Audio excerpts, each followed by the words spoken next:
ഹോയ് ഓൾ, ഇന്നിവിടെ ടേസ്റ്റിയായ വെണ്ടയ്ക്കയിട്ട തലക്കറിയാണ് ഉണ്ടാക്കുന്നത്. ഞാനിവിടെ അയിലയുടെ തലയാണ് എടുത്തിട്ടുള്ളത്. ഞാനൊരു കാമുറി തേങ്ങ ചിരവുന്നുണ്ട്. ഇത് നമുക്കിനി വറുത്തെടുക്കണം. ഞാൻ ചട്ടി ചൂടായതിന് ശേഷം ആ തേങ്ങയും കുറച്ച് പെരിഞ്ചീരകം, പിന്നെ ഒരു ചെറിയ ഉള്ളി, 2 കഷ്ണം, വലിയ ചെറിയ ഉള്ളി ആയിരുന്നപ്പോൾ 2 കഷ്ണമാക്കി മുറിച്ചിട്ട് കൊടുത്തിട്ട് ഞാനൊന്ന് വറകുണ്ട്. ഇത് വല്ലാതെ വറവാവണ്ട, ഇതിൽ വെള്ളമൊക്കെ വറ്റുമെന്നുണ്ട് ശരിയായാൽ മതി. ഇത് വെള്ളമൊക്കെ വറ്റുന്ന ശരിയായി വന്നപ്പോൾ ഞാനതിലേക്ക് പൊടികൾ ചേർത്തി കൊടുക്കുന്നുണ്ട് കേട്ടോ. അതിലേക്ക് ഞാൻ ഒരു 1/2 ടീസ്പൂൺ മല്ലിപ്പൊടിയും 1/2 ടീസ്പൂൺ മഞ്ഞൾപ്പൊടിയും, ഞാൻ 1 ടീസ്പൂണോളം മുളക് പൊടി ഇട്ട് കൊടുത്തിട്ടുണ്ട്. ഒരു 1/2 ടീസ്പൂൺ കാശ്മീരി മുളക് പൊടി, 1/2 ടീസ്പൂൺ സാധാ മുളക് പൊടിയാണ്, എരിവുള്ള മുളക് പൊടിയാണ് ഇട്ട് കൊടുത്തിട്ടുള്ളത്. കുട്ടികളെ കൂടി കഴിക്കുന്നത് കൊണ്ടാണ് ഞാൻ ഇട്ട് കൊടുത്തിട്ടുള്ളത്. പിന്നെ ഞാൻ കുറച്ച് മുളക് പൊടി കറി ഉണ്ടാക്കുമ്പോൾ ഇട്ട് കൊടുക്കുന്നുണ്ട്. ഇതിലേക്ക് 15 വെണ്ടയ്ക്ക, 2 തക്കാളി, ഒരു 6 ചെറിയ ഉള്ളി ഉണ്ടാണ്, ചെറിയ 2 കഷ്ണം ഇഞ്ചിയും, 2 കഷ്ണം ചെറിയ 2 കഷ്ണം ഇഞ്ചിയാണ് എടുത്തിട്ടുള്ളത്. ഒരു 6 വെളുത്തുള്ളി എടുത്തിട്ടുണ്ട്. പിന്നെ ഒരു 1/2 കിലോ അയിലയാണ് കേട്ടോ. അതിന് 4 അയിലയാണ് ഉണ്ടായിരുന്നത്, വലിയ അയിലയായിരുന്നു. അപ്പോൾ 4 അയില ഉണ്ടായിരുന്നത്. അപ്പോൾ അതിന് തല കൊണ്ടാണ് ഞാൻ കറി ഉണ്ടാക്കുന്നത് കേട്ടോ. ഇനി നമുക്കൊരു ചട്ടി ചൂടാൻ വെച്ചിട്ടുണ്ട്. ആ ചട്ടിയിലേക്ക് നമുക്ക് വെളിച്ചെണ്ണ ഒഴിച്ചു കൊടുക്കാം. വെളിച്ചെണ്ണ ചൂടായി വരുമ്പോൾ ഞാൻ അന്ന് വെണ്ടയ്ക്ക കൊണ്ടുള്ള മീൻകറി ഉണ്ടാക്കിയിട്ടുണ്ടായിരുന്നു. അത് ഒരുപാട് പേർക്ക് ഇഷ്ടപ്പെട്ട് ലൈക്കും ഒക്കെ വന്നപ്പം എനിക്ക് ഭയങ്കര സന്തോഷമായി. അതേപോലെ തന്നെയാണ് ഫസ്റ്റിൽ ഞാൻ ഒരു 1/4 ടീസ്പൂൺ കടുക് ഇട്ട് കൊടുക്കുന്നുണ്ട്.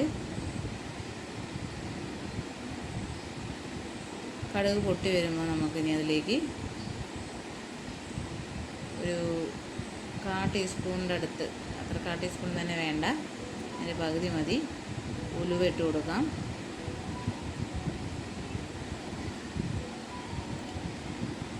ഉലുവ ഒന്നായി വരുമ്പോൾ നമുക്ക് നമ്മൾ അരിഞ്ഞു വെച്ച വെളുത്തുള്ളിയും ഇഞ്ചി, ചെറിയ ഉള്ളി എന്നിവ ചേർത്ത് കൊടുക്കാം. അതൊന്ന്, അതുപോലെ ഞാനൊരു പച്ചമുളക് എടുത്തിട്ടുണ്ട് കേട്ടോ. ഞാൻ പച്ചമുളക് നോക്കുമ്പം എല്ലാം പഴുത്തിട്ടുണ്ടായിരുന്നു.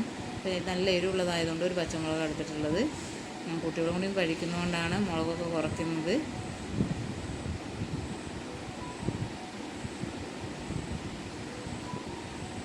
അതൊന്ന് വഴറ്റി കൊടുക്കുന്നുണ്ട്. അതൊന്ന് ചെറുതായിട്ടൊന്ന് ചുവന്ന് വരുമ്പം നമുക്കതിലേക്ക് വെണ്ടയ്ക്ക ഇട്ട് കൊടുക്കണം.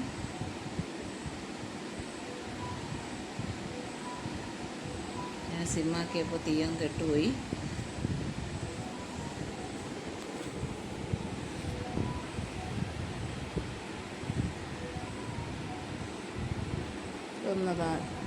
ഏകദേശം ഒന്ന് വരുന്നുണ്ട്. ഒന്നും കൂടി ഒന്നാവണം. ഒന്നും കൂടി ഒന്ന് വഴറ്റി കൊടുക്കാം.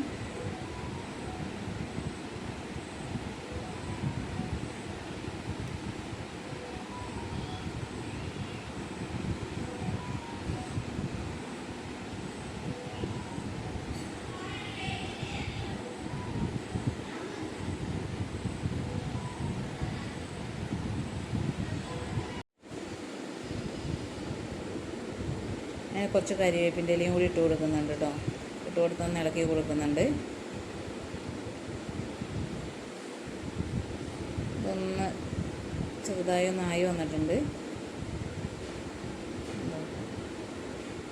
അപ്പം ഇനി അതിലേക്ക് നമുക്ക് വെണ്ടയ്ക്ക ഇട്ട് കൊടുക്കാം. വെണ്ടയ്ക്കയിലെ കൊഴുപ്പൊക്കെ ഒന്ന് മാറാൻ വേണ്ടിയിട്ടാണ് നമ്മൾ വെണ്ടയ്ക്ക ഇട്ടിട്ട് ഇങ്ങനെ വഴറ്റി കൊടുക്കുന്നത്.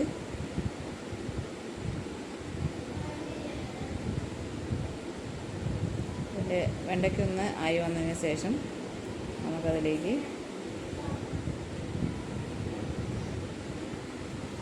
ബാക്കിയുള്ള ചേരുവകൾ ഇട്ട് കൊടുക്കണം.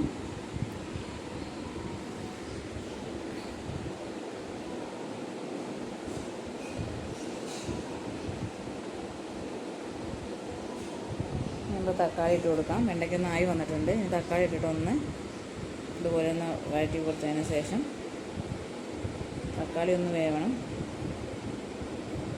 കുറച്ച് ഉപ്പും കൂടി ഇട്ട് കൊടുക്കുന്നുണ്ട് കേട്ടോ. ഈ വെണ്ടയ്ക്കും തക്കാളിക്കും വേണ്ട കുറച്ച് ഉപ്പും കൂടി ഇട്ട് കൊടുക്കുന്നുണ്ട്.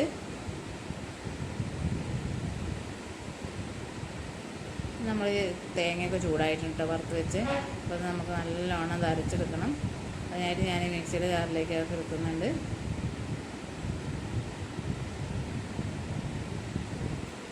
ഞാൻ കുടംപുളി ഇടാൻ മറന്നിട്ടുണ്ടായിരുന്നു കേട്ടോ. അപ്പോൾ ഞാൻ 2 കുടംപുളിയാണ് എടുത്തിട്ടുള്ളത്. അത് ഞാൻ മുറിച്ചിട്ട് കൊടുത്തിട്ടുണ്ട്. പല കുടംപുളിക്ക് പല പുളിയായിരിക്കും. ഇത് കുടംപുളി ഇട്ടത് കൊണ്ട് തന്നെ ഇന്നുണ്ടാക്കിയ കറി നാളെ ആയിരിക്കും നല്ല ടേസ്റ്റ് ഉണ്ടാകും കേട്ടോ. പുളിയൊക്കെ പിടിച്ചിട്ട് പാകമായിട്ട്. ഇപ്പോൾ കുടംപുളിയുടെ പുളി എങ്ങനെയാണോ അതിനനുസരിച്ച് വേണം നിങ്ങൾ ഇട്ട് കൊടുക്കാൻ. ഞാൻ ഇത് അതിലേക്ക് അയിലത്തല ഇട്ട് കൊടുക്കുന്നുണ്ട്. തക്കാളി ഒന്ന് ആയി വന്നിട്ടുണ്ട്. ഇതിന് അയിലയുടെ തലയും കൂടി ഇട്ട് കൊടുത്തിട്ട് ഒന്ന് ഇളക്കി കൊടുക്കുന്നുണ്ട്.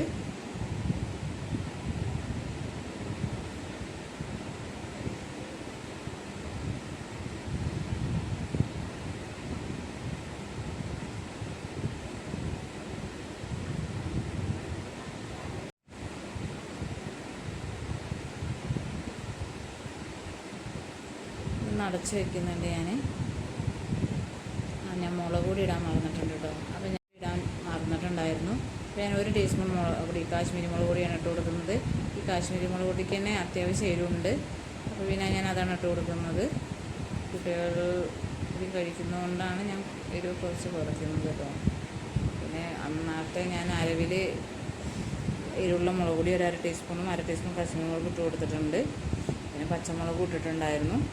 പിന്നെ അത്യാവശ്യം എരിവുണ്ടാവും.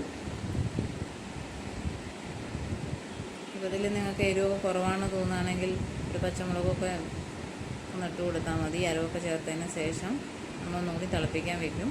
അപ്പോൾ ആ സമയത്ത് ഇട്ടാൽ മതി. നമ്മുടെ അരവൊന്ന് ഇട്ടിട്ട് ഒന്ന് ഇളക്കി കൊടുക്കുന്നുണ്ട്.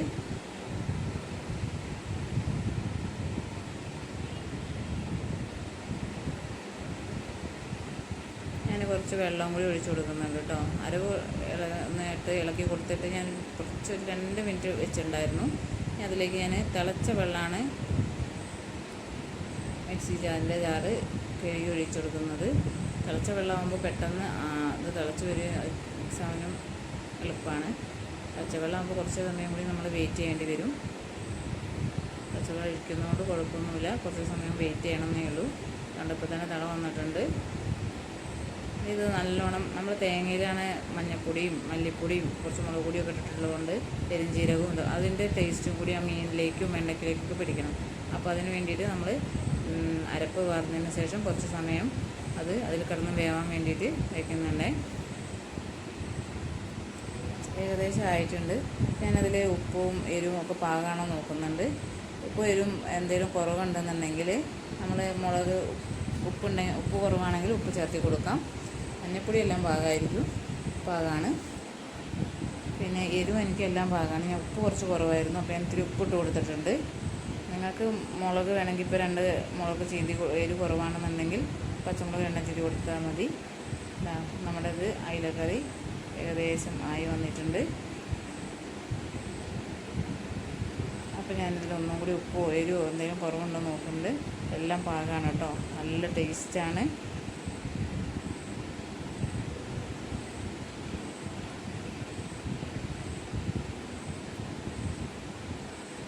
അപ്പം ഇനി ഇതായി വന്നതിനുണ്ട്. അപ്പം ഇനി ഞാനത് തീ ഓഫാക്കിയിട്ട് കരിവേപ്പിൻ്റെ ഇല ഇട്ട് കൊടുത്തിട്ട് ഒന്ന് ഇളക്കി കൊടുക്കുന്നുണ്ട്. കരിവേപ്പിൻ്റെ ഇല ഇട്ട് ഇളക്കി കൊടുത്തതിന് ശേഷം ഞാൻ ആ തീ ഒന്ന് ഓഫാക്കുന്നുണ്ട്. നമുക്ക് ഇത്തിരി വെളിച്ചെണ്ണയും കൂടി ഒഴിച്ചു കൊടുക്കാം.